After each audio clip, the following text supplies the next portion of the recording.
Московское войско возглавляется 12-летним великим князем Иваном. Почти 100 лет нашей истории, на протяжении которых и сформировалось современное русское государство. В боевых действиях сам никогда не участвовал.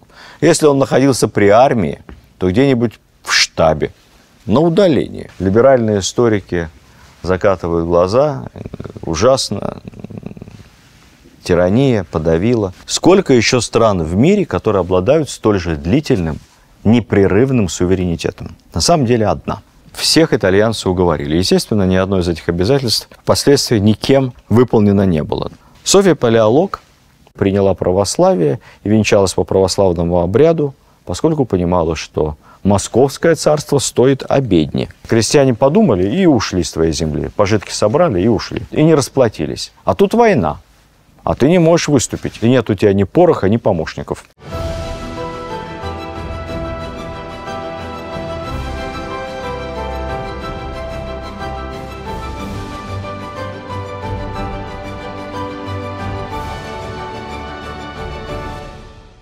Добрый день, дорогие друзья, любители русской истории. Мы продолжаем наш амбициозный цикл лекций, в котором пытаемся показать, как собиралась русская земля, как сложилась самая необъятная страна на планете. Герою сегодняшнего повествования, точнее его времени, не повезло. Он оказался обойден вниманием.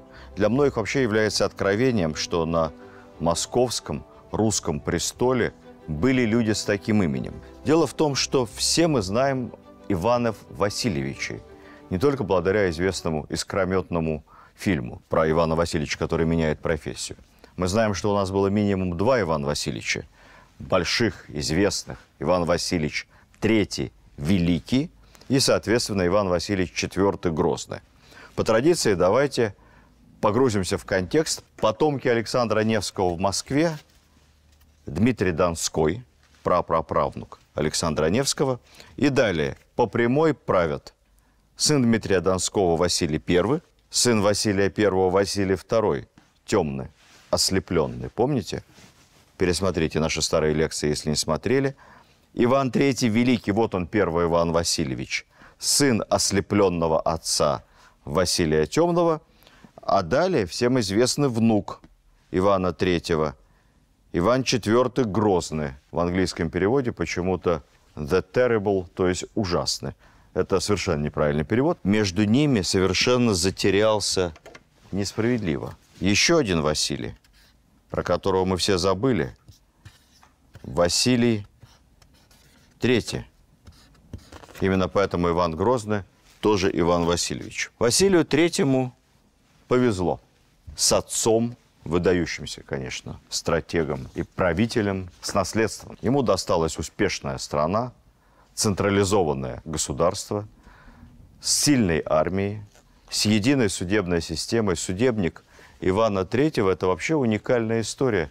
В Европе тогда не было такого единого, прописанного, четкого судебного устава, распространяющегося на всю страну. Стабильно развивающаяся экономика, активные внешние связи с европейскими странами. Ему достанется новый символ, новый герб, двуглавый орел, появившийся на великокняжеской печати. Ему достанется идея Москвы как Третьего Рима, преемника Византийской империи. Но надо начать с того, что Василий III не претендовал с момента рождения на престол. Когда он родился, а он был сыном от второй супруги Софьи Палеолог, византийской принцессы. Когда он родился, уже был наследник. Звали его Иван Молодой, ну, Иван Иванович, соответственно, который был провозглашен соправителем великого князя. Иван оставлял своего сына за главного в Москве, когда пошел поход в Новгород. Он провозгласил своего сына, наследника, великим князем Тверским, а это такой был аналог титула принц Уэльский. Его носил официальный наследник престола. Но потом молодой царевич неожиданно заболел странной болезнью. Ее описывали как ломота в ногах. И для его лечения отец выписал, говорят, по совету своей молодой жены, Софьи, выписал из Венеции, из Италии, модного врача по имени Леон Жидовин. Лечение к излечению не привело. Царевич умер, а через 40 дней, выдержав траур после кончины наследника престола, Леон Жадовин, не справившийся, был казнен. Образовался некий вакуум на месте наследника престола. Дело в том, что у царевича остался маленький сын, Дмитрий Иванович. Его так и назовут все – Дмитрий внук, потому что он был внуком Ивана III. Классическая семейная сага в борьбе за наследство не могла не развернуться. Страшнейшая подковерная схватка матери внука Ивана III, его невестки и молодой жены Софьи, каждая из которых продвигала на стол великокняжеский своего наследника. Говорят, состоялся какой-то заговор тайный, целью которого было отравить внука Дмитрия. Про заговор узнал Иван III. Супруга как-то выкрутилась, отболталась. С сыном он поступил жестко. Сына отправил под домашний арест, ну а несколько наиболее активных заговорщиков отправились на плаху. Дальше началась какая-то многолетняя интрига. Все это ждет своего Дюма или своего сценариста. Мы, на самом деле, подробности этой интриги не знаем. Спустя несколько лет Иван III передумал и, наоборот, казнит несколько бояр, сторонников внука Дмитрия, снимает опалу со своего сына Василия, и Василий объявлен соправителем отца. Несколько лет они вместе управляют государством. При этом уже внук Дмитрий и мать его в сериале «София», она такая волошанка, коварная отравительница, соблазнительница. Ну, это художественный образ, как там было на самом деле, мы толком не знаем. И мать, и внук отправлены, опять же, под домашний арест. Во многих книгах исторических описана такая сцена. Уже умирая, Иван III подобрел, решил извиниться перед своим внуком. И по одним источникам Иван III извинился перед ним и сказал: справедливость мы как-то восстановим, не переживай. Ну и после этого он скончался. По другой версии, за внуком послали, но он так своего подобревшего дедушку и не увидел. Результат одинаков. Внук оказался в заточении, через несколько лет он умрет. Большой долей вероятности, конечно, был убит. Что называется, на всякий случай, вокняжившийся Василий III становится верным продолжателем политики своего отца. Он борется с дроблением владения. Близким родственникам, братьям своим, младшим, запрещает жениться и заводить детей. Любовниц имейте сколько хотите, но законных супруг венчанных нет. Потому что у вас не должно быть законных наследников раньше, чем появится законный наследник у меня, говорит Василий. Ну, чтобы не было очередной серии «Игры престолов».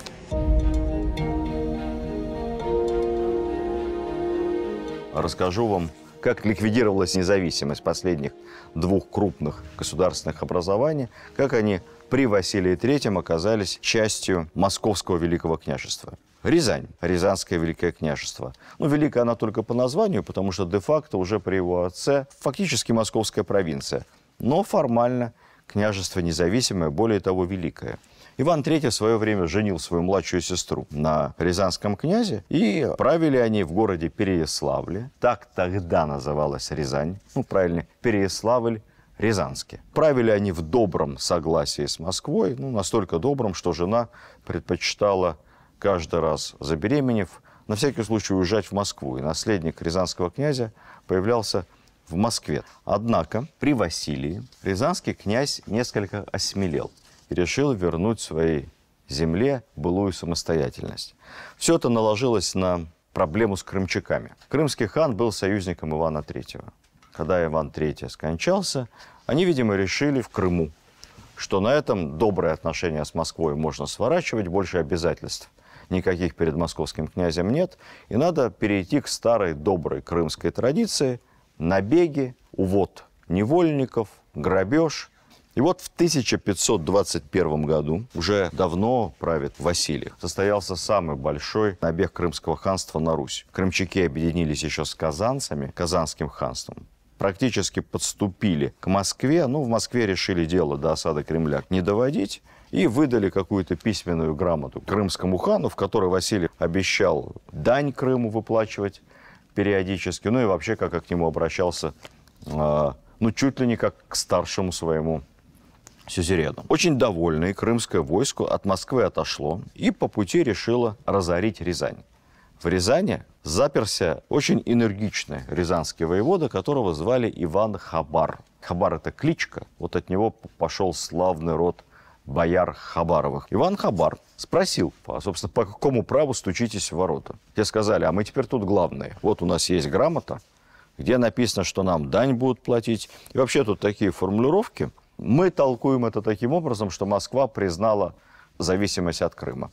Хабар говорит, не верю, присылайте мне эту грамоту почитать. Грамоту ему прислали, он ее, бумагу эту забрал и обратно татарским посланцам не отдал.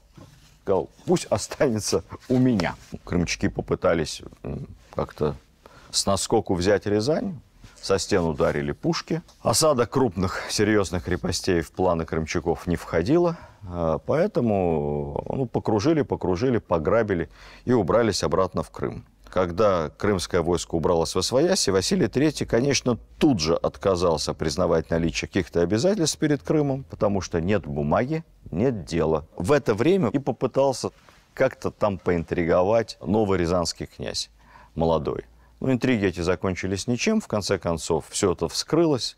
Он бежал в Литву, где, собственно, и скончался. На этом история независимого Рязанского княжества и заканчивается. По такому же сценарию были присоединены еще несколько последних удельных княжеств, где правили родственники Василия III. На территории современной Украины, чуть-чуть Белоруссии, Черниговское княжество, Новгород-Северское и Стародубское. Земля русская увеличилась и округлилась.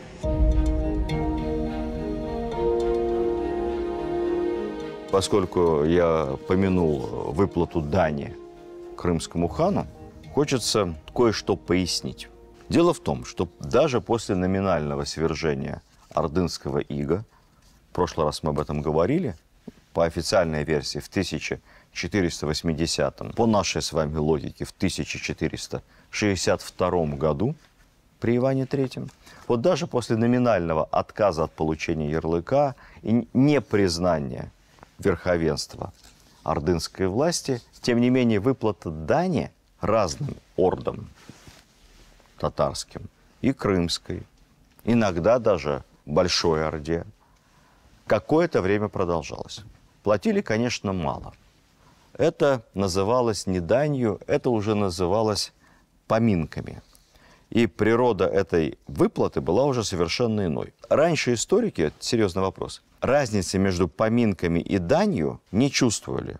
Ключевский, например, характеризует поминки крымскому хану дословно как постыдную дань. Это такое вот образное выражение, но это была не дань. Современные историки этот вопрос исследовали глубже. И поминки, выплачиваемые время от времени разным татарским владетелям, как мы разобрались, характеризуются как своего рода дар. Плата, которую получали татарские ханы за свои услуги. Услуги могли быть разные. Понятно, что крымские ханы, по сути, требовали поминки за отказ от набега. И литовцы, и поляки предпочитали дать им каких-то денег. Это все-таки дешевле, чем потом выставлять войско и воевать с ними на южных рубежах. Но вот что касается других крымских ханств, при выплате поминок принималась еще так называемая присяга или шартование, декларация обязанности татарского хана по отношению к московскому великому князю. То есть нет присяги, нет шартования, не будет выплаты, не будет поминок. Через шартование впоследствии приводились в подданство и разные народы Поволжья,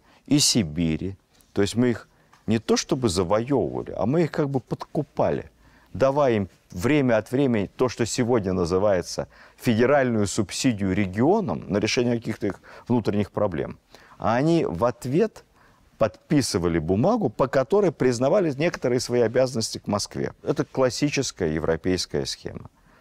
Византийские императоры периодически откупались от наездов разных варварских племен. Они, кстати, и славянам, помните, как ныне сбирается вещи Олег, прибивал там щит к Царьграду, периодически откупались от славян, либо нанимали славянские дружины себе на службу. Точно так же делала и Римская империя, потому что выгоднее давать денег, чем воевать. Все большие страны, великие державы, так либо иначе платят своим союзникам.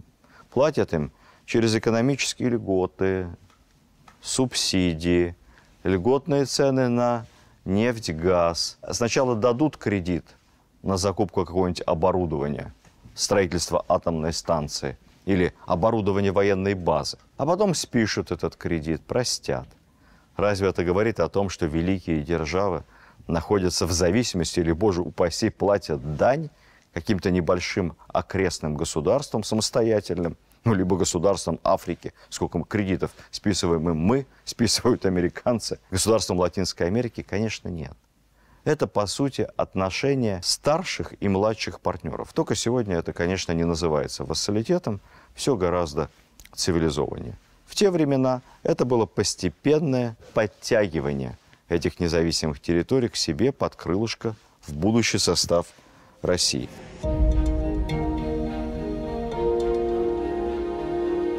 Вторая территория, бывшая все еще формально независимой, Псковская республика. Псков тоже давно был в орбите Москвы.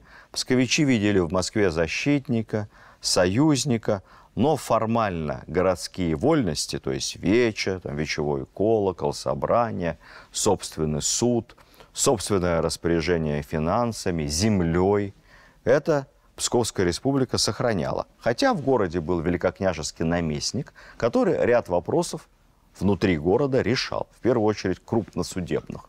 То есть суверенитет Пскова был все-таки серьезно ограничен.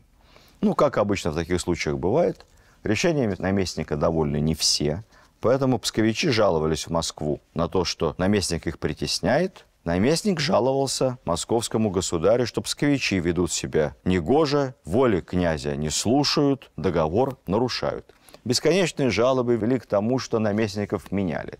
Но только меняли их как?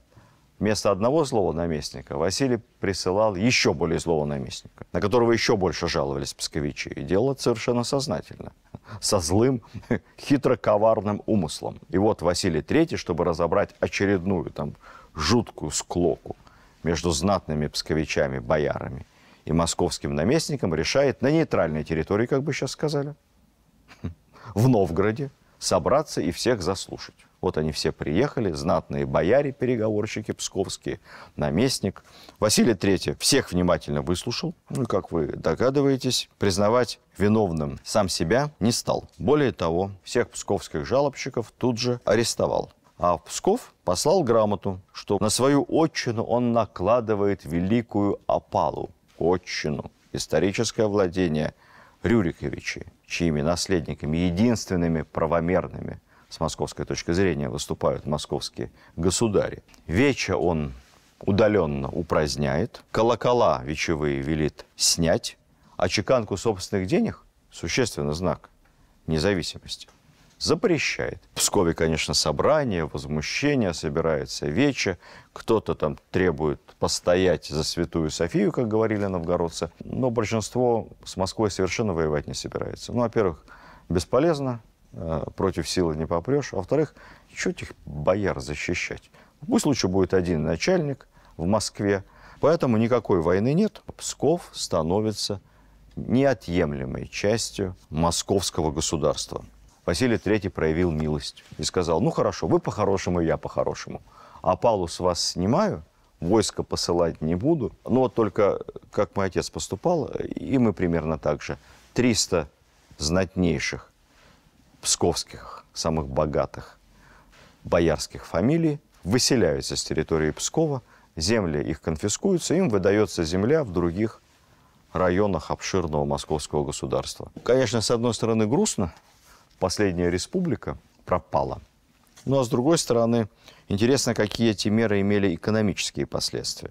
В течение очень короткого, по тем меркам, временного периода, то есть буквально лет за 10, последовавших до смерти Василия III, в городе построено 17 новых каменных храмов, произведена полная реконструкция укрепления крепостных стен, построены новые оборонительные башни. Это о чем говорит? Наверное, добавились какие-то федеральные субсидии. Экономика стала расти Пскова после присоединения. Более яркого подтверждения, чем дорогое каменное строительство, нет. Псков экономически от этого выиграл.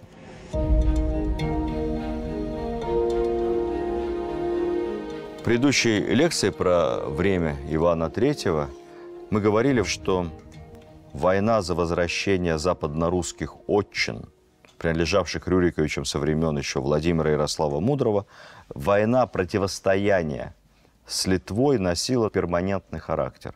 Боевые действия то возобновлялись, подписывалось перемирие. Наша внешнеполитическая концепция, как бы сейчас сказали, была простая. И зиждилась, тогда не писали толстых таких документов, которые не может прочесть никто, боюсь, включая их авторы. А было, собственно, 3 пункта. Первое. Мы, великие князья московские, являемся самыми прямыми наследниками владений Рюриковичей. Они принадлежат нам по праву. Это наша отчина. То, что они временно в результате татарского нашествия и иных неприятностей оказались или самостоятельны, или под Литвой, или кусочком под Польшей, это неправомерно. Пункт номер 2. Захваты Гедиминовичами, литовцами, другой правящей династии, не русской, или, тем паче, польскими королями наших владений, незаконны. Это собственность русских Рюриковичей. И пункт 3. Это все еще и подтверждается верой. Наши земли православные. Вы пытаетесь на них насадить католицизм. Это не только незаконно, аморально, это еще и богопротивно. Душу людям, русским, изменить хотите. Поэтому все наши земли не случайно православные. И мы на дипломатическом языке того времени хотим обратно свои отчины. Требуем назад наши земли. Не соглашаясь по-хорошему, будем воевать. Мы понимаем, что в то время земля, конечно, представляла огромную ценность, наверное, главную ценность. Понятие нефть, газ, уголь, железо тогда либо не было, либо было весьма неэкономическим. Земля производила продукты, но еще большую ценность представляли люди, которые на этой земле работали. Во время правления Василия III продолжается тот самый процесс, который шел десятилетиями, начиная с момента активного окатоличивания, постоянный выезд, переезд из Литвы аристократии, бояр в Москву. Кто может, уезжает с саблей на коне, а кто может и вместе со своим земельным уделом. Одна из самых известных фамилий, которая переходит со всем своим родом, с дружиной от Литвы к Москве, это князья Глинские. Как мы помним, именно Глинская Елена станет потом матерью Ивана Грозного. После смерти Ивана III началась целая серия такая бесконечных, длительных русско-литовских войн. Я рассказывать вам не буду, вы все равно не запомните и запутаетесь в этих цифрах. Но смысл, что закончилось это следующим. Первое. Литва проиграла. Она признала уже официально юридически все завоевания Ивана III, что это уже навеки русские земли, а плюсом к этому Литва и потеряла Смоленскую землю, город Смоленск с окрестностями. Это очень важная часть, это знаковый город для Руси. С того момента Смоленск, Смоленская область, навсегда русские. Кстати, что интересно, во время этих русско-литовских войн Василий III сам ходит в походы, возглавляет армию. В отличие от отца, он был более боевитым, как ни удивительно. И плюс мы активно применяем артиллерию. А, собственно, артиллерийское производство только при Иване III появилось, но уже при его сыне Василии это самая эффективная часть войска. Одна из лучших, как тогда говорили, артиллерий, по меньшей мере, в Восточной, Центральной Европе. И вообще война ведется уже по-новому. То есть это не какие-то конные лавы. Впервые в войске Василия III, как раз в Литовскую войну, появляются полки пищальников. Будущие стрельцы, вооруженные ружьями, пищалями. Они при выстреле, как несложно догадаться, издавали такой противный писклявый звук.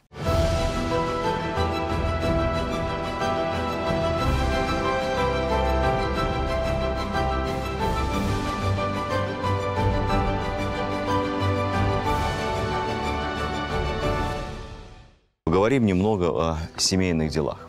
Началось все с того, что невесту Василию III выбирали очень необычным путем. Ну, раньше как? Из княжеских дочерей, знатных как-то, или из иностранных, как Софья Палеолог.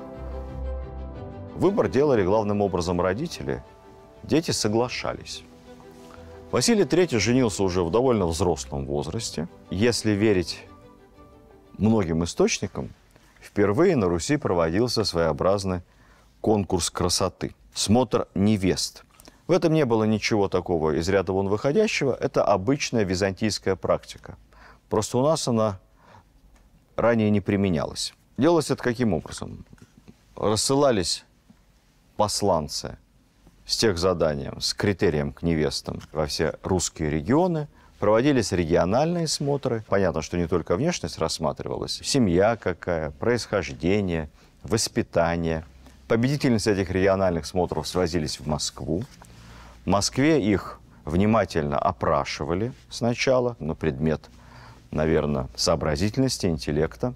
Потом специально образованные бабки тщательно досматривали, чтобы невеста была, во-первых, непорочной, а во-вторых, с большим потенциалом деторождения, чтобы была здорова. Были какие-то финалистки, там, не знаю, 15-20 человек, и уже из них делал выбор непосредственно сам наследник престола Василий. Критерии тогда, конечно, были совершенно другие, не 90-60-90, но тоже были свои принципы красоты. Например, кто помнит сказку о Золушке, должен понимать, что одним из критериев идеала женской красоты был небольшой размер ноги. Всегда считалось, что в результате этого первого в России смотра невест Василий и выбрал себе Соломонию Сабурову из боярского рода, не очень знатного, и прожил с ней в браке 20 лет. А дети не родятся. Очень глубоко верующий Василий постоянно ездит с молениями к старцам, по монастырям, ставит свечи, делает большие подношения церкви, строит храмы. Ничего не помогает. В конце концов, это ведь не личная проблема. Как ты не относись к собственной супруге, как ее не обожай. А нам сложно сказать, какие там были через 20 лет между ними отношения. Но вопрос наследника – это вопрос государственной важности. Пресечется род Василия, кому пойдет далее власть? Братьям? Секундочку. Василий запретил своим родным братьям жениться, пока у него самого не появится первенец, чтобы не было гражданской войны. Поэтому братья бездетные тоже. И тоже уже не молоды. В конце концов, дело доходит до скандала, невиданного в русской жизни. Первого в нашей истории официального развода. Соломония Сабурова разводиться не хотела. После развода куда идти? В монастырь. Митрополит развод московский не согласовал, не благословил. Василия III это не остановило. Он сместил митрополита, добился его переизбрания. Тоже первый подобный случай в нашей истории. Фигура митрополита всегда была неприкосновенна. Отправили письма к разным главам православных церквей в разные страны. Ни один из патриархов не поддержал развод. Есть полулегендарные сведения о том, что Константинопольский патриарх даже написал письмо, где предвещал страшные страдания Руси и русскому народу, если Василий разведется, женится повторно, и написал он, что с этого брака родится зло, и ребенок, который народится в повторном антихристианском союзе, будет зол, жесток и принесет неимоверные страдания государству. Ребенок народился Иван Грозный. Может быть, это все и было выдумано, либо как-то подстроено впоследствии. Трудно сейчас сказать. В общем, иерархи развод осудили, но Василия это не остановило. Во-первых, стране нужен был наследник, а во-вторых, Василий, седина голову, без в ребро. Многие вещи объясняются просто по-человечески в истории. Василий влюбился. Влюбился в молодую девушку. Звали ее Елена Глинская. Она была из семьи тех самых князей Глинских, которые перешли на московскую службу. Елена Глинская бывала за границей, говорили, что и в Италии, и в Германии бывала. В любом случае была воспитана по-европейски, одевалась по-европейски, вела себя свободно, знала иностранные языки, читала книги. И, в общем, это была совершенно не барышня-затворница, которая провела всю свою жизнь в тереме, глядя через оконца на улицу. Василий влюбился. Ему так хотелось понравиться своей избраннице, что он сам стал носить европейское польское платье. Можете себе представить, какой фурор это вызвало в средневековой Москве. Более того, пишут многие, что Василий III побрился и как европеец ходил с голым подбородком. Это бомбический скандал. Ну, кто ж царя остановит? Хотя на всех портретах Он почему-то с бородой. С Еленой Глинской в браке тоже у них не все сразу получилось. Ребенок родился только спустя 4 года. Конечно, это породило слухи, что это не ребенок Василия. К тому же, на момент рождения сына Василию где-то уже за 50. То есть он совсем не молод. Это его первый ребенок. У Василия появляется законный наследник, мальчик Иван. Впоследствии наши академики по черепу восстановили, как мы знаем, облик Ивана Грозного, провели анализ строения черепа. Вот что выяснили. Есть черты западных славян, то есть по матери. Есть черты средиземной и южноевропейского типа лица. А это уже от Софьи Палеолог, от матери Василия III. Ну, то есть генетический тест мы сделать не можем, но по лицу и по строению черепа это был все-таки ребенок Василия III и его молодой жены. Вскоре у них появится еще один ребенок, но он, к сожалению, родится глухонемым и проживет не очень долго.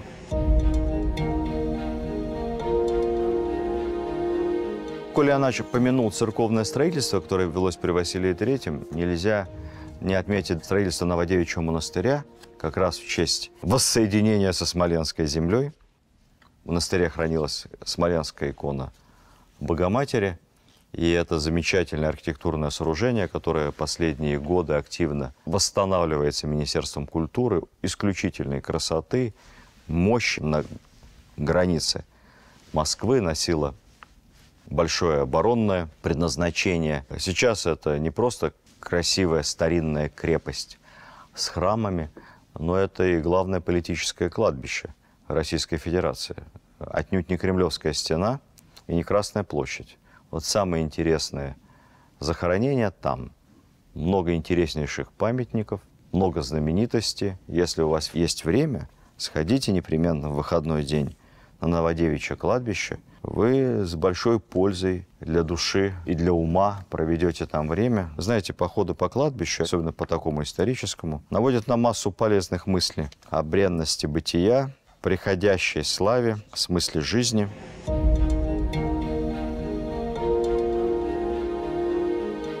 По традиции несколько слов о том, что происходило в это время в Европе. Прямым современником, ну, чуть-чуть помоложе, нашего Василия III в Англии является самый знаменитый английский король Генрих VIII. Вот это уже был тиран как тиран, такой образцовый деспот. Он скончается в год, когда Иван Грозный будет венчан на царство. В русскоязычном интернете почему-то его называют «синей бородой». И считается, что сказка Шарля Перро «Синяя борода», она как раз про Генриха. Это не так. Уже выяснили сейчас, что настоящим прообразом «Синей бороды» являлся один из подвижников Жанны д'Арк, французский военачальник Жилю Дере. Его обвинила инквизиция в том, что он похищал и приносил в жертву в своем замке маленьких мальчиков и девочек. И плюс еще якобы убил и замуровал несколько своих жен. В итоге его казнили. Наверное, там не было дыма без огня. А Генрих просто был женат много раз. 6. В этом отношении его любят сравнивать с Иваном Грозным. Ивану Грозному до него далеко. Ну, нескольких жен своих он отправил на плаху. Стал Генрих королем при интересных обстоятельствах. Не могу не отвлечься, поскольку недавно был ковид. И все мы страшно переживали о том, какая напасть свалилась на планету. Переживали все, кроме историков медицины, которые знали, что такое по-настоящему страшные болезни в истории человечества. Вот Генрих VIII стал королем случайно, потому что наследником престола был его старший брат. Неожиданно молодым, умершим от жуткой напасти, поразившей тогда несколько европейских городов, не только Англию, но больше всего мы знаем о том, как эта болезнь проистекала в Лондоне, потому что есть много письменных свидетельств. Болезнь эта называлась sweating fever, потовой, от слова пот, лихорадка. Суть болезни очень простая. Утром человек, проснувшись, плохо себя чувствовал. Он жутко потел, насквозь промокали одежда, простыни. Его трясло буквально. Как тогда лечили? Ну, видят, что человеку плохо, лихорадка какая-то. Ну, поили какими-то отварами, давали много пить, переодевали в сухое. Буквально 2-3 часа, после чего больной умиротворенно засыпал. Инкубационный период Между первыми признаками этой странной болезни, поразившей тогда Лондон, Южную Англию, Центральную и некоторые европейские города, был от 4 до 8 часов. После этого человек умирал. Болезнь не щадила никого. И наследник английского престола, старшего брата Генриха VIII, и английскую знать. Тогда болезни были очень страшные. Помните, чума, язвы. Никаких бубонов, никаких шрамов, никаких синяков, никаких язв. Человек выглядел абсолютно нормально. Он просто потел. Ну и дурно себя чувствовал 2-3 часа. Единственный способ спастись от этой болезни – уехать из Лондона. Все, кто мог, убегали куда-то, вот, кому было куда бежать. Томас Мор утром ушел на работу. Жена не очень хорошо себя чувствовала, лихорадила, но ходил он утром рано, жена еще не встала с постели, поцеловал, весь день на работе, дома умерли его жена и его дети. При этом сам Томас Мор даже не заболел, и никто из слуг его дома не заболел.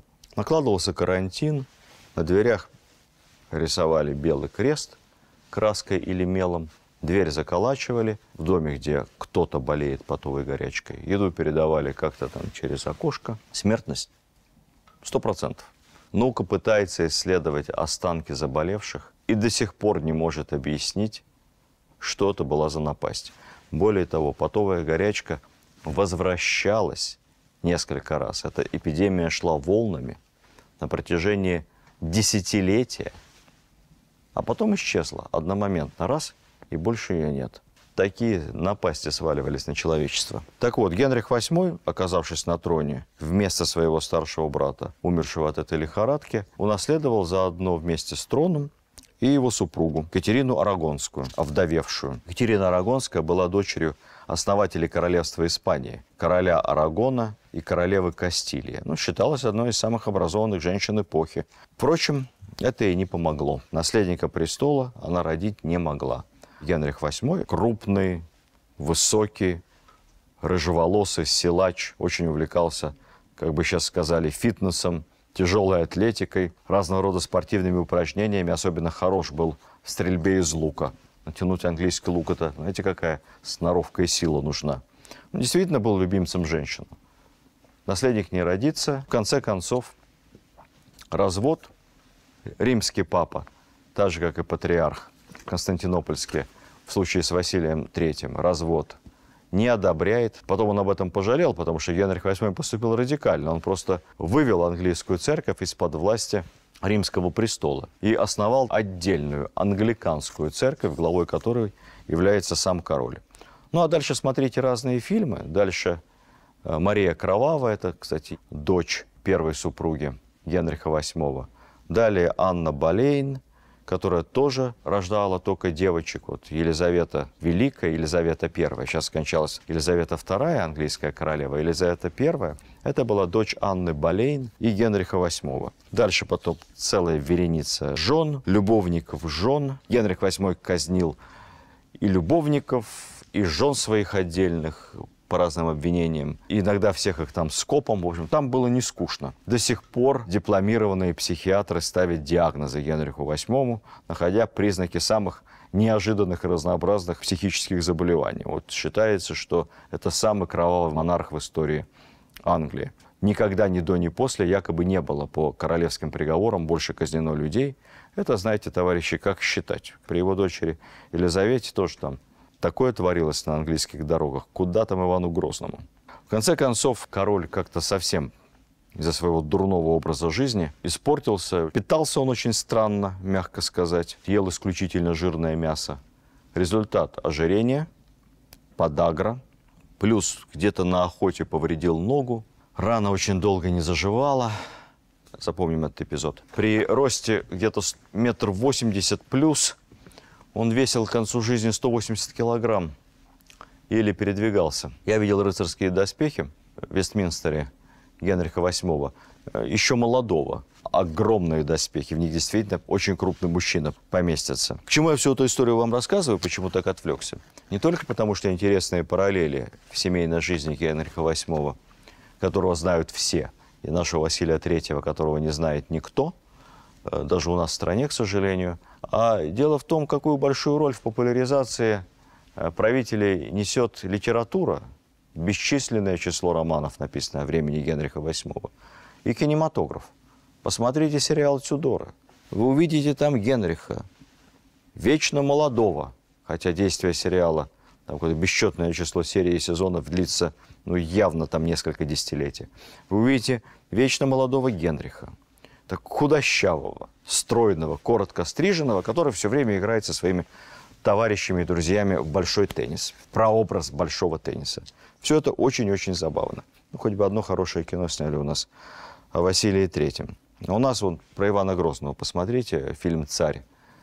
Мамонов, конечно, прекрасный актер, но жуть же страшная. И Эйзенштейн, судя по всему, шел примерно в этом же направлении. Как-то мы слишком критически относимся к нашей истории. Василий III, как я сказал, был человек богобоязненный, искренне верующий. И вот во время очередной поездки на богомолье в монастырь он попал в автокатастрофу. Его карета то ли врезалась во что-то, то ли опрокинулась в бедро Василию III, как Генриху VIII на охоте. Попала щепка грязная. Началось нагноение, заражение крови. Василий III чувствовал себя все хуже, хуже и хуже. И в конце концов уехал в Москву умирать. Понимая, что он обречен, он собрал ближайших бояр, пригласил митрополита и составил подробную духовную завещание, назначив регенский опекунский совет и заставив всех их присягнуть своему сыну Ивану. Сыну Ивану на тот момент только-только исполнилось 3 года. 53-54 – это, кстати, критический возраст для русских царей и монархов. Обратите внимание, что примерно в этом же возрасте скончается плюс-минус Петр I, и Ленин, и много-много кто еще. Посмотрите в интернете, вы удивитесь, насколько для царствующих особ, правящих самодержцев, это опасный возраст.